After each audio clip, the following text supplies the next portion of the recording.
ভারত বাংলাদেশ সহ বিশ্বজুড়ে ছড়িয়ে থাকা কোটি কোটি বাঙালির নিজস্ব মঞ্চ হলো বাংলা ওয়ার্ল্ড ওয়াইড।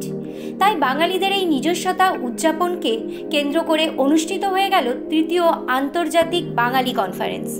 অনুষ্ঠানটি গত 8ই মার্চ থেকে 10ই মার্চ পর্যন্ত Suresh Neotia centre of excellence for leadership সেন্টারে অনুষ্ঠিত হয়ে গেল।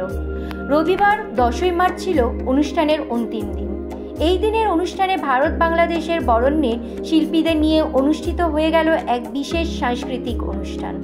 অন্তিম দিনের বিশেষ আকর্ষণ ছিল দেবরতী সোম, প্রণতি ঠাকুর, শমিক পাল, শ্যামা রহমান, রামেন্দ্র মজুমদারের গান ও আবৃত্তি। আমরা তো এখন বিশ্বের বাঙালি, বিশ্বের মানুষ। আমি সবাইকে সকলের প্রতি আমার একটাই বলার থাকবে যে আমরা জানি জীবনটাকে শান্তিপূর্ণভাবে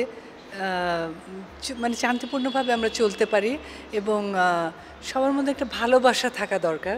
এই পৃথিবীর এখন এত চারিদিকে যুদ্ধ, এসব যেন থেকে আমরা বিরত থাকতে পারি। প্রত্যেকেই আমরা যদি নিজ জায়গায় সেই জায়গাটুকু করতে পারি, আমার মনে হয় ভালো হবে। এটাই আমি তাদেরকে বলছি এবং আমার আন্তরিক শুভেচ্ছা জানাই।